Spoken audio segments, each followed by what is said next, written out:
I'm right in front of the Congreso de los Diputados here in Madrid in Spain, and this Congreso de los Diputados is actually the lower house of Spain's parliament. So a lot of people have been wondering, how are we going to make federalism work if at the end of the day, once we move to federalism and empower the regions and local governments and all that, we still end up having the same types of politicians becoming the leaders? So that's a very good question. The answer is pretty simple. The answer is this: we won't just move into federalism.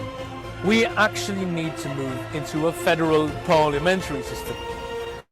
Now, there's no ifs and no buts in this, because basically a lot of the research shows that parliamentary systems are superior when it comes to choosing the types of leaders. Essentially, it's pretty simple.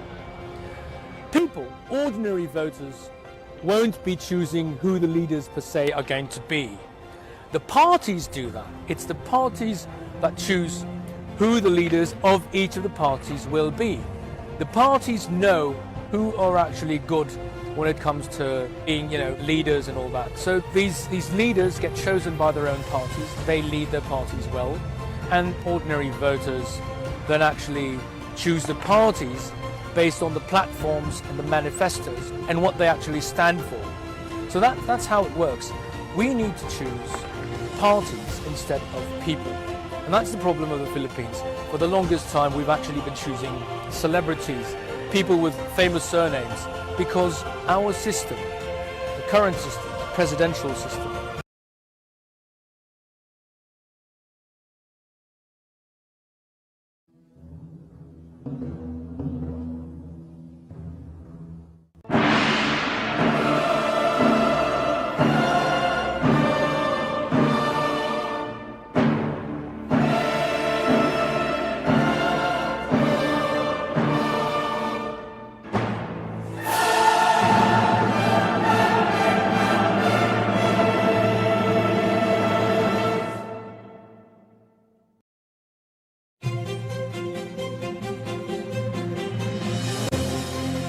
I'm right in front of the Congreso de los Diputados here in Madrid in Spain.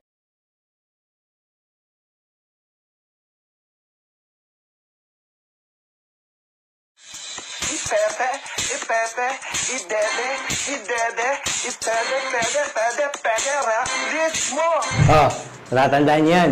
Galit na galit nga kayo no?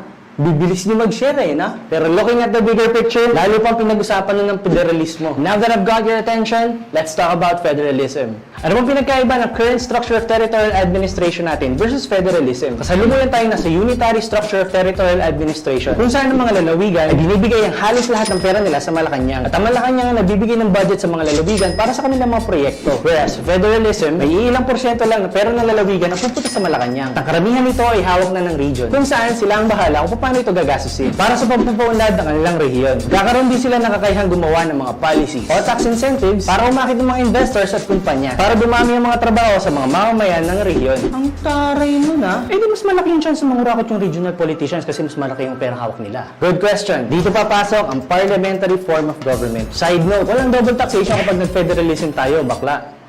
Kasi ang mangyayari ay split taxation, kung saan yung same percentage na nababawas sa tax mo ngayon ay mahahati lang sa dalawa, kung saan yung isang part ay pupunta sa national at yung isang part ay pupunta sa regional. Ganun. Pakapaniwala kayo sa fake news, perfecto sa ako kayo. Okay, back to the topic. Hindi kasi sapat na maging federal lang ang structure of territorial administration natin. Kailangan din natin ang parliamentary form of government. Bakit? Dahil kapag nanatili tayo sa current form of government natin, which is presidential, ang mga registered voters pa rin ang boboto sa magiging leader natin. Based ito kung sino ang may sikat o matunog na pangalan, apelido, o magandang jingle na ginamit ng eleksyon. Pero sa parliamentary form of government, ang iboboto ng mga registered voters ay isang party at ang nanalong party ang mamimili na magiging leader natin. Based ito kung sino sa kanila ang pinakamagaling, sipag, matalino, karapat-dapat na maging leader. Meaning, makakasigurado tayo na may utak at kakayahang mamuno ang magiging leader natin. Hindi yung nadaan lang sa exposure ng mga bias sa TV advertisements at post ng mga bayarang media. Huwag nga ako. Sa parang ito, maiwasan natin ang popularity contest at dynasty. Quality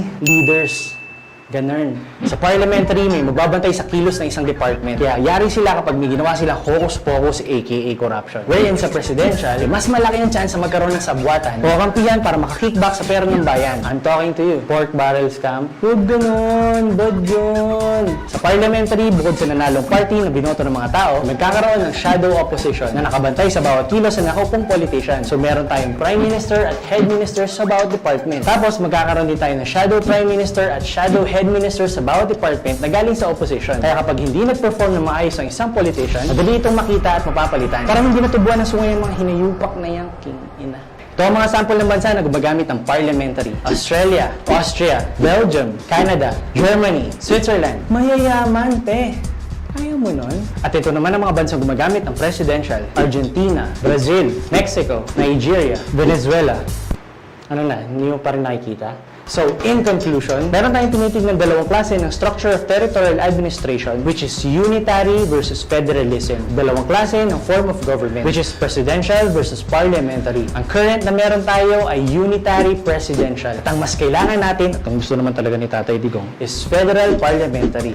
Ay, thank you. So ano, okay na? Malinaw na ba? Tanggalin niya si Mocha, walang kwenta. So wala ka naintindihan sa mga pinagsasabi ko?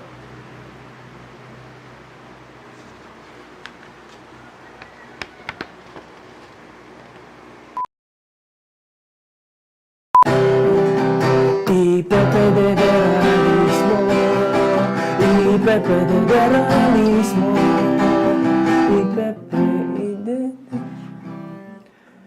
Ayaw niya talaga nung kanta. Tinry ko lang. Sorry na.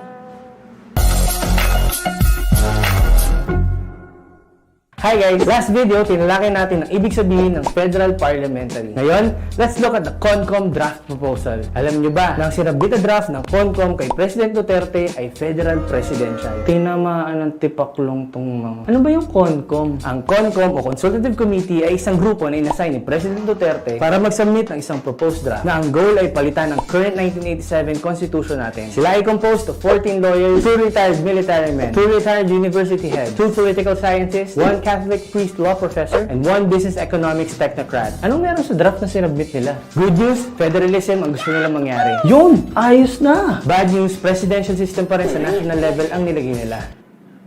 Nang yan, no? Bakla, ano na?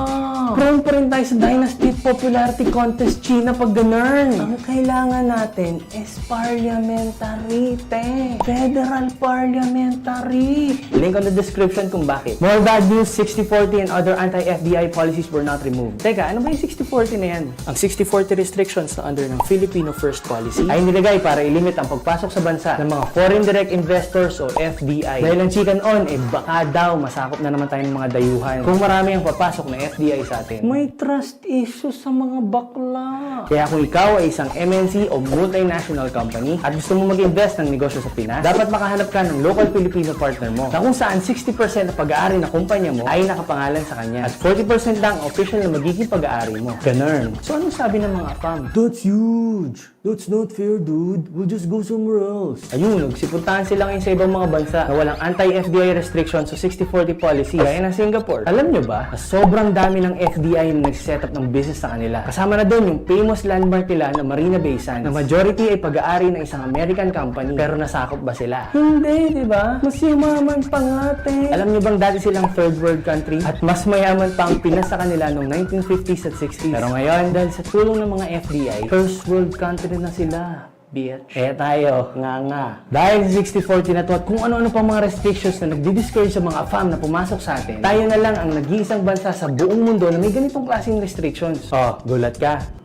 Tanga ka eh. Easy. Ang resulta, sobrang baba ang nakukuha nating investment sa mga MNCs kumpara sa mga karating nating bansa. Kaya konti lang ang mga magagandang trabaho sa Pilipinas at napipilitan ang mga Pilipino na maging OFW at malayo sa kanilang mga pamilya. And here's where the drama starts.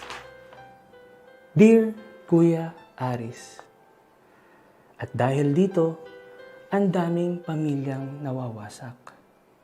Mga mag-asawang nagkakahiwalay dahil sa LDR. Mga dumadaming married sa Pinas pero single sa abroad na civil status. Mga magulang na nag-a-abroad at naiiwan ang mga anak.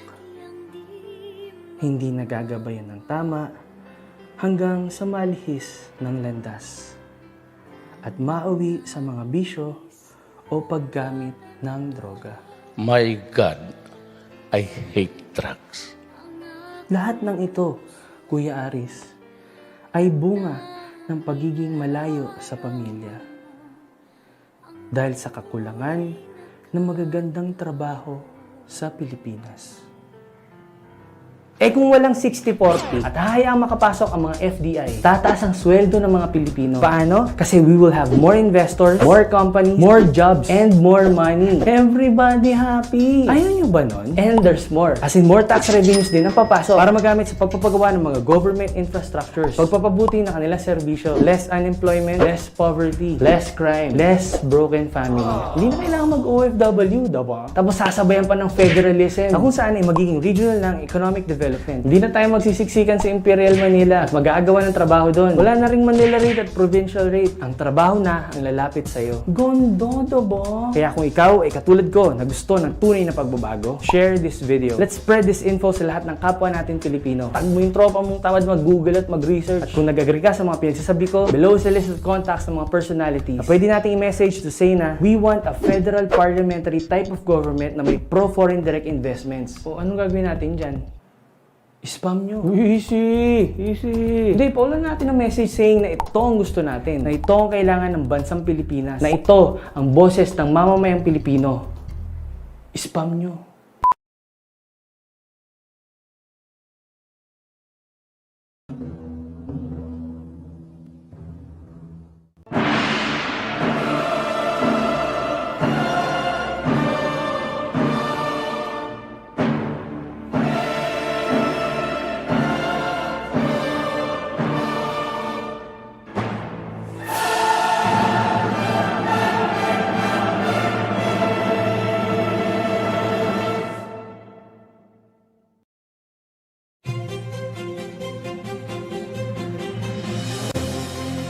I'm right in front of the Congreso de los Diputados here in Madrid in Spain, and this Congreso de los Diputados is actually the lower house of Spain's parliament.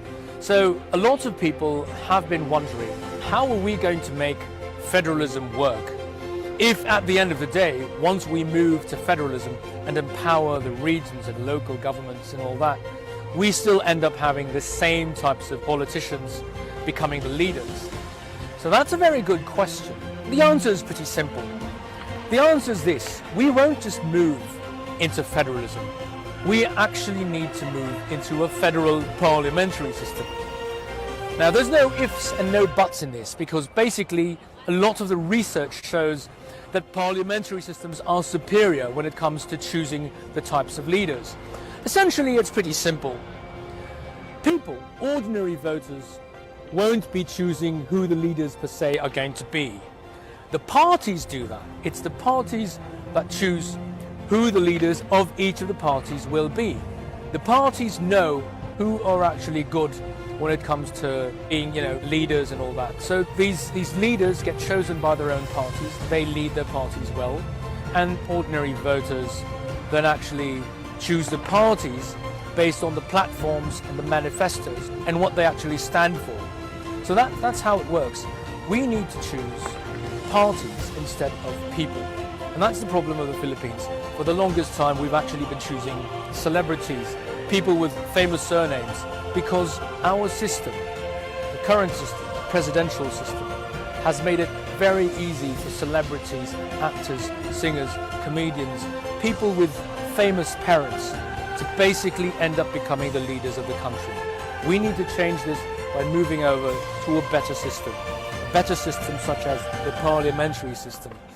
If we were to actually look at all these comparisons between different countries, when we look at all these rankings, best passport in the world, best cities to live in, GDP per capita, which is the richest country in the world versus which is the poorest country in the world, you look at these rankings. When you look also at other rankings such as the least corrupt countries in the world, or which are the easiest countries to do business in, the Global Competitiveness Index, other things such as Democracy Index, the good country index. All these kinds of comparisons show that countries using parliamentary systems actually tend to do a lot better than countries that use presidential systems and semi-presidential systems. So it's actually quite clear. We need to change our system of government. We need to move over to having a parliamentary system. Once we move to a parliamentary system, our system of government will improve. Our leaders, the quality of our leaders, will improve quite drastically. It won't be overnight, but we will see a clear improvement. And it's, the thing is, if we choose a parliamentary system, there's a lot of things we no longer need to do, such as banning dynasties or making it impossible for people who don't have a university degree to run for office. We don't need that in a parliamentary system, because in a parliamentary system, the parties themselves will choose who exactly are the best among them to become the leader. So it's good for us to try to study how Spain does it. We have a culture that is not too different from the people of Spain. So we need to learn from their system because it works for them, and most likely it's going to work for us as well. At the end of the day, the way we structure our country is very similar to theirs. We have provinces, then on top of the provinces we have regions, and then we have the country. That's the same thing here in Spain. They also have provinces and then regions. And so basically it's very similar. There's not much of a need to make so many changes. We can just basically borrow from them. We can learn from how they do what they do. And that would be very, very easy for us to actually do. We don't need to reinvent the wheel. We can learn best practices, and they are actually doing pretty well. They have a well-functioning system of government. Spain still happens to be one of the first world countries in the world, so we can learn a lot from them.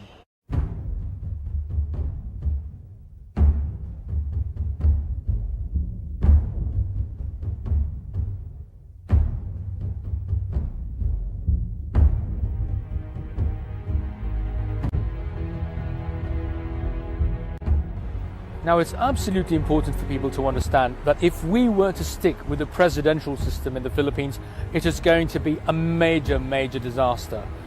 At the end of the day, we all understand that there is currently this problem of the pork barrel. So there's this phenomenon of having a pork barrel fund, which is used by any president to basically try to buy support from the Congress. Now, this was invented because of the inherent gridlock present in presidential systems. Now, presidential systems generally feature the separation of powers between the executive and the legislative. So because of this separation, there are times when there's going to be a disagreement between the two sides. One side says let's do this, the other side says let's not. And so if they get to block each other, then that's what you call gridlock. So there's a stalemate of sorts. And that's a problem. And this has been the cause of many disruptions in democratic practice, such as coups d'etat, or coups d'etats, as some people would say. And so when you have these kinds of problems, you've got a democratic breakdown. So in order to prevent this from happening in the Philippines, what we decided to do was to invent this little thing called the pork barrel fund. So this pork barrel fund, and actually the word pork barrel is found usually in the US. It's a US phenomenon. You don't find this in countries that use parliamentary systems. It's not a term used outside of the USA and the Philippines.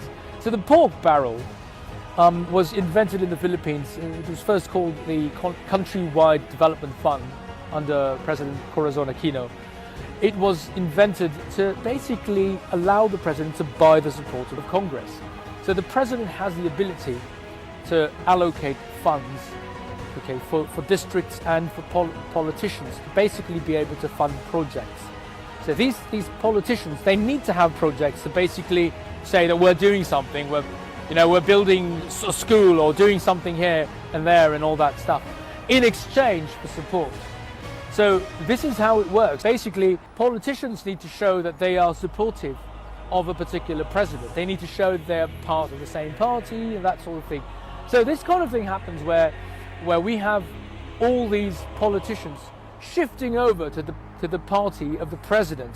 And they do this because if they shift over to the party of the president, then they become priority. They're actually going to be put in the priority list of politicians who will receive pork barrel funds.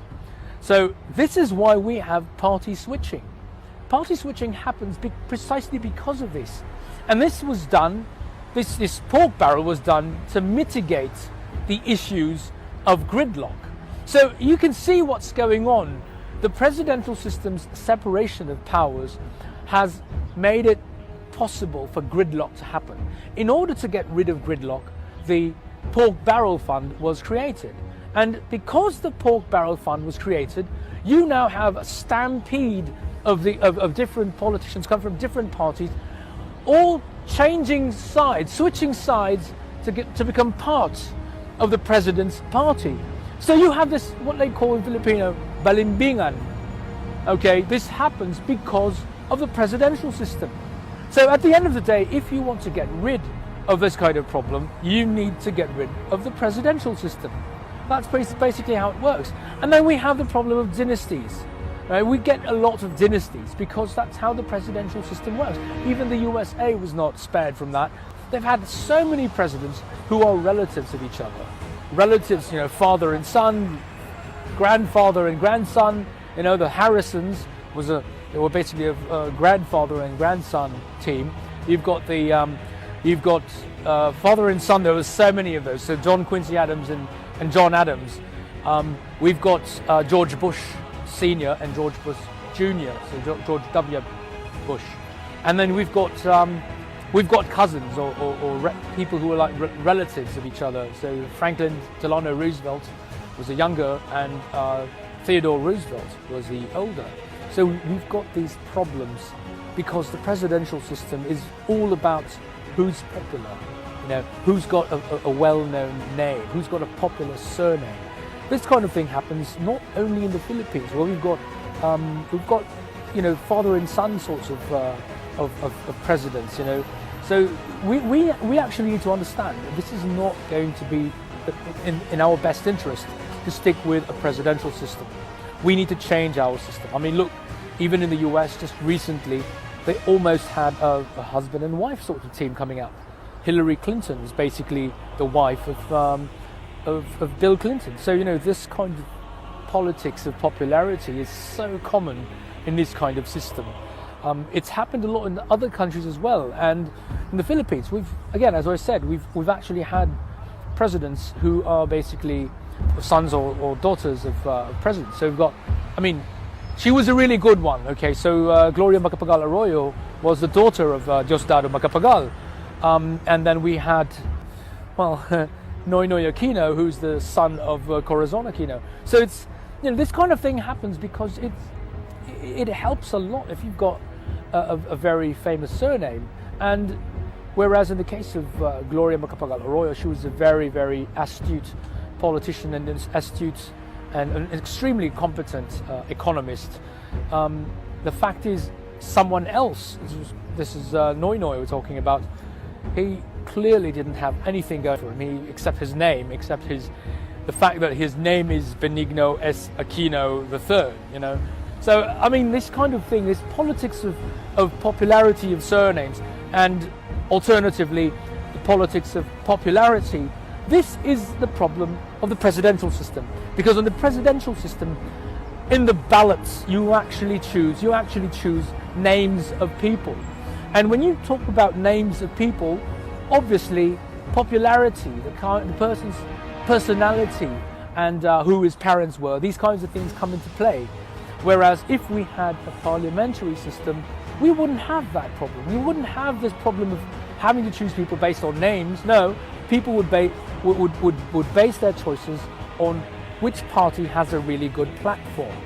That's how it works, especially if we chose to have an electoral system in which instead of choosing people's names on the ballots, we would actually choose parties only. So that, if we actually did this, we would improve our situation so much better. We would actually have to choose a parliamentary system and stay away. By hook or by crook, we need to stay away from having a presidential system. The presidential system is one of America's most dangerous exports. Basically, it has caused a lot of disasters in different countries. Look at Latin America. The whole of Latin America uses presidential systems. A lot of countries in Africa, they use presidential and semi-presidential systems. So the Philippines and other countries in Asia are also using presidential systems. The ones that are doing better are the ones that use parliamentary systems. I mean, it's pretty simple, ladies and gentlemen. We need to shift over to a parliamentary system and get rid of the presidential system. Now, to be able to do that, we need to educate ourselves. So we need to learn more about why parliamentary systems are good and why exactly presidential systems are lousy and bad and disastrous. We've got to stay away from having presidential systems. Half the faculty at Yale Law describes the American presidential system as one of this country's most dangerous exports, responsible for wreaking havoc on over 30 countries around the globe. It is a recipe for constitutional breakdown. Only 4 presidential democracies have lasted longer than 30 years.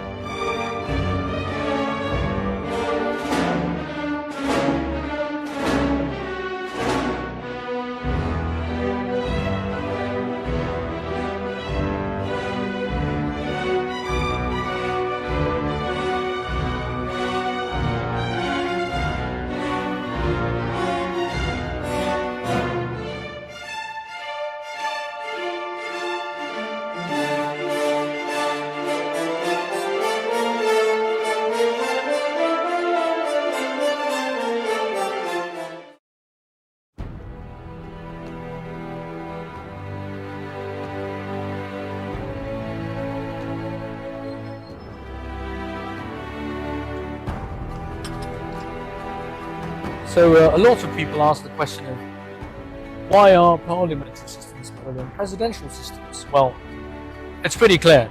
As mentioned earlier, parliamentary systems involve parties choosing the best people among them, or at least the people they consider to be the most competent among them, to become the leaders of the party. And because the parties need to compete against other parties, they have to make sure that they get the best people in place.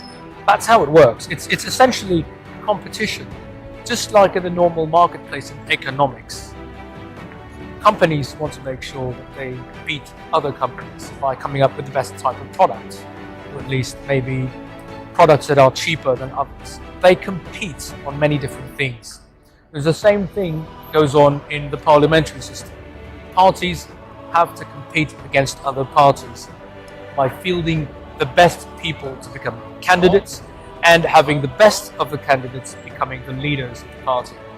But on the other hand, there's another extra very important thing about why parliamentary systems are generally a lot better than presidential systems. So parliamentary systems involve having the parties choose the best people among them. So that involves even parties that don't win. So there will be a party that, for example, becomes the majority, and there are parties that will end up becoming the minority. The party that becomes the majority, of course, becomes the government. So this is the party that rules the country for that given time. So they become the government of the day. So the best people within that party, they become ministers in government.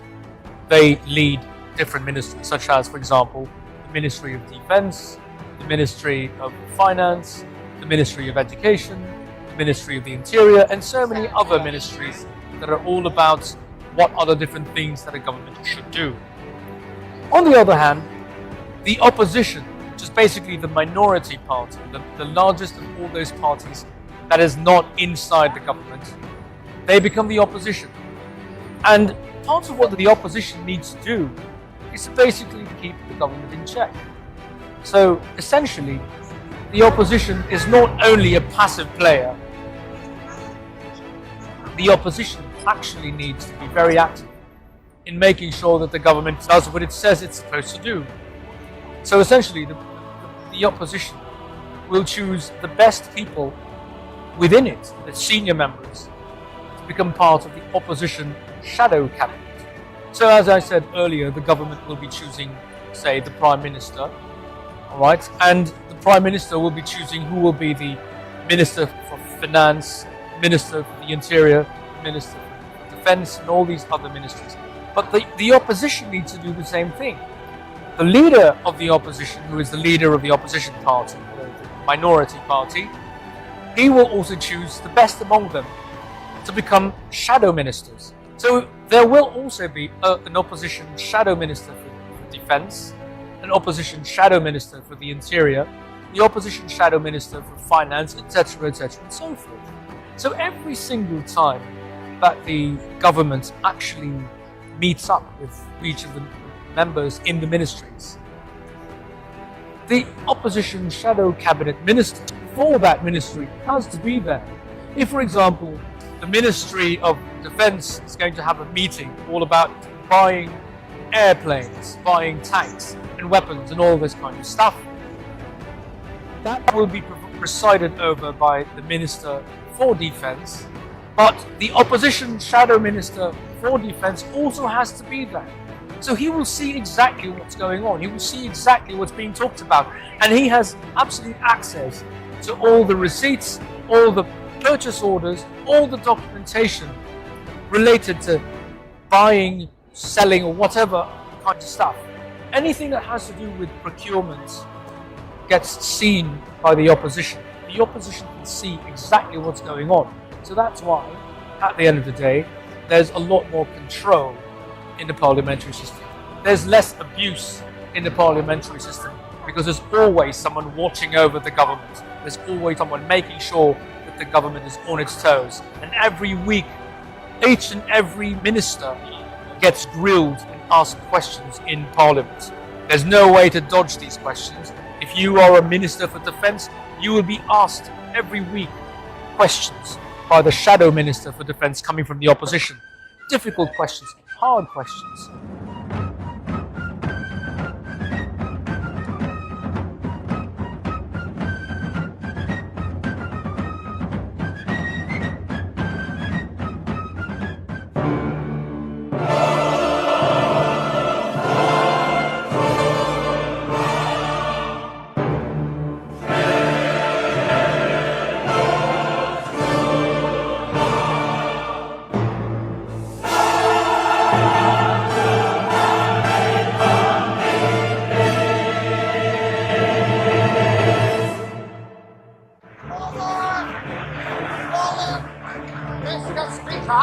Mr. Speaker!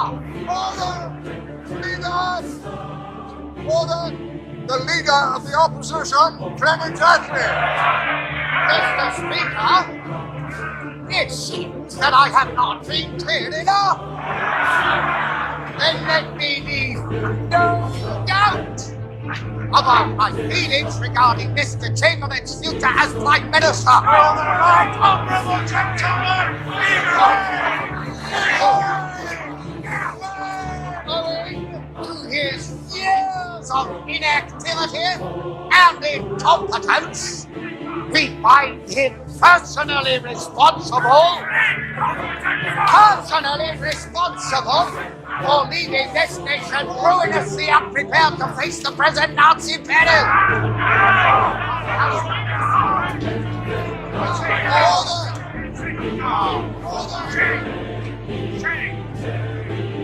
We are at war, Mr. Speaker, at war. And leaving aside whether he is fit to be a leader in peacetime, he has proved himself incapable of leading us in wartime.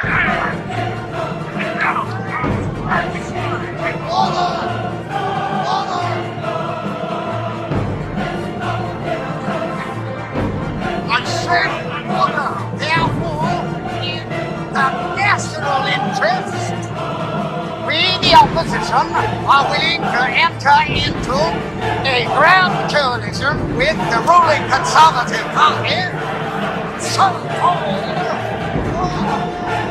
but not, and I stress never, under the leadership of Mr. Chamberlain, who has lost the confidence of this House. In the country's interest now, resign, step down, and let us find a new leader.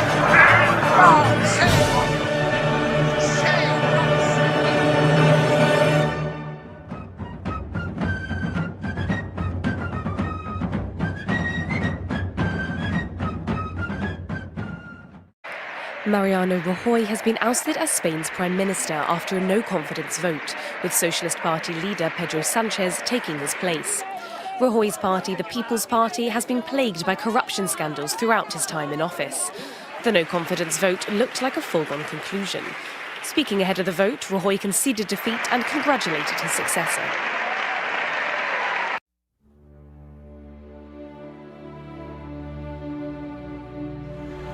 So now I guess it's pretty clear that we actually need to move to a parliamentary system. Now, unfortunately, one of the main problems that we have is that many people have this mistaken misconception, this mistaken belief that the Philippines and Filipinos are totally unprepared and totally unfamiliar with how a parliamentary system works. The thing we all need to remember is that when the first republic in Asia was actually formed, this is the Malolos Republic, the founding fathers of the first Philippine Republic, the Malolos Republic, actually set up a parliamentary system. If you actually read the Malolos Constitution, you will find that the Philippines actually had a parliamentary system. We had responsible government, we had accountability to the legislative branch. This kind of thing actually proves that what we had was a parliamentary system. Unfortunately, many people have not studied this. Many people are not so informed about the fact that in our own history, our original intellectuals, schooled in the Spanish system, schooled in the European system, schooled in the European ways, were actually much more familiar with the parliamentary system and found the presidential system of the Americans to be unwieldy and unfamiliar. Unfortunately, of course, one of the problems we had was that the Americans came and they brought the American style of governance actually with them. So they actually brainwashed Filipinos into thinking that the American presidential system is the way to go. And that's unfortunately one of the problems that we had. Now, when we had the 1935 presidential system that was set up, later on, one of the guys who actually set it up, one of the delegates to the Constitutional Convention that sets up the 1935 Constitution, Claro M. Recto himself, actually complained that he believes we made a mistake in going with a presidential system. So this is really important for us to understand. Even as early as way back then, when Claro M. Recto was still alive, he complained about the use of the American-style presidential system. And he actually believes that maybe we should have gone with something else. And he believes that now that the Philippines is actually an independent country, we must forge our own future. We must forge our own destiny by using a totally different system. Perhaps a system like the parliamentary system would have been better. So Claro M. Recto said that. Now, one of the other things that people don't understand, what people don't seem to remember, is that actually the Philippines has produced a Prime Minister of Spain. Now, this is one trivia fact. So there was, once upon a time, there was this guy who was born in Manila, and he was born to a father who was from Spain. He was a Basque Spaniard. Now, his mother was a Filipina. His mother was a mestiza from Albay, so she was a Bicolana. And this man, his name was Marcelo de Azcárraga. He was born in Manila and raised in Manila. So he basically studied there for a huge part of his life. So he was born in Manila and studied his elementary, high school, and his university. He did his university at the Universidad de Santo Tomás, which is right now known as UST, or University of Santo Tomás. And he also studied in the Escuela Naval de Manila. So that was the maritime school, which is the forerunner of the Philippine Merchant Marine Academy. So he really spent a lot of time in Manila. He spent a lot of time in the Philippines. He is Filipino, not just by blood, but also by the fact that he really lived in the Philippines for a long time, 20 plus years. Later on, he was sent to Spain to study in a military school, and after that he actually became a soldier, an officer in the Spanish army. And with that, he rose through the ranks, became a general, and later on, after he retired, he joined politics. He became part of the Spanish Conservative Party and became the war minister, or the minister for war. and he was serving as one of the top officials in the cabinet of Antonio de Cánovas, and unfortunately Antonio de Cánovas was assassinated. So as soon as that prime minister got assassinated, the second in command took over, and the man who was second in command to Cánovas was Marcelo de Azcárraga, the Filipino, the half Bicolano, half Basque. Okay, he was a Filipino born and bred in the Philippines.